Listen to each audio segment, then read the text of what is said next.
हाय, welcome back. आज हम बात करेंगे ऐसे फ्रेमवर्क की जो पूरे वर्ल्ड में फाइनेंशियल प्लानर्स और इन्वेस्टर्स यूज़ करते हैं। RRTTLU model.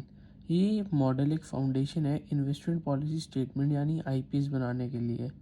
आईपीएस एक ऐसा डॉक्यूमेंट होता है जिसमें आपकी फाइनेंशियल सिचुएशन और गोल्स क्लियरली डिफाइंड किए जाते हैं ताकि इन्वेस्टमेंट डिसीजन प्रॉपरली अलाइंड रहें। चलिए स्टेप बाय स्टेप समझते हैं आईपीएस क्या है। आईपीएस बेसिकली एक ब्लूप्रिंट है जो बताता है आपके गोल्स क्या हैं, आपकी लिमिटेशंस क्या हैं और आपकी स्पेशल सर्कमस्टांसेस क्या हैं। इससे फाइनेंशियल एडवाइजर या इन्वेस्टर को क्लैरिटी मिलती है कि पैसा कहाँ और कैसे इन्वेस्ट करना है। और आईपीएस बनाने के लिए यूज़ होता है RRTTLLU मॉडल। इस मॉडल का ब्रेकडाउन होता है। फर्स्ट होता है रिटर्न। सबसे पहले रिटर्न गोल्स यानी आपको इन्वेस्टमेंट से कितना रिटर्न चाहिए। क्या आप इन्फ्लेशन बीट करना चाहते हो, ये रिटायरमेंट के लिए वेल्थ एक्यूमुलेट करना चाहते हो। आपका एक्सपेक्टेड रिटर्न ही आपकी स्ट्रैटेजी डिसाइड करता है। नेक्स्ट है रिस्क। रिस्क टॉलरेंस हर इंसान के लिए अलग होती है। क्या आप मार्केट के अप्स एंड डाउन्स टॉलरेट कर सकते हो या आपको सेफ इंस्ट्रूमेंट पसंद है। रिस्क समझना इंपॉर्टेंट है ताकि आप अननेसेसरी टेंशन में ना पड़े। Next is time horizon. अगर आप शॉर्ट टर्म गोल्स के लिए इन्वेस्ट कर रहे हो, जैसे 3 साल में कार खरीदना, तो इक्विटी रिस्की हो सकती है। लेकिन 20-30 साल के रिटायरमेंट गोल के लिए इक्विटी सही ऑप्शन हो सकती है।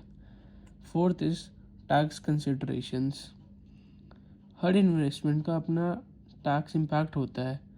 Example, ELSS funds tax saving देते हैं और लॉन्ग टर्म कैपिटल गेंस अलग तरीके से टैक्स होते हैं। आईपीएस बनाते वक्त ये ज़रूर कंसीडर करना चाहिए। Fifth is liquidity needs.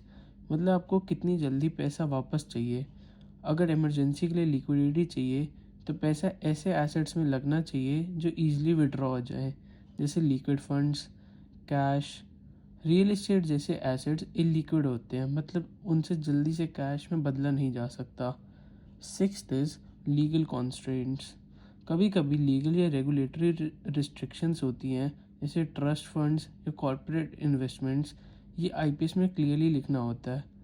Seventh and last is unique circumstances. हर इंसान की सिचुएशन अलग होती है। कोई एथिकली इन्वेस्ट करना चाहता है, किसी की फैमिली रिस्पॉन्सिबिलिटी ज़्यादा है और कोई हेल्थ रिलेटेड नीड्स के लिए फंड्स रखना चाहता है।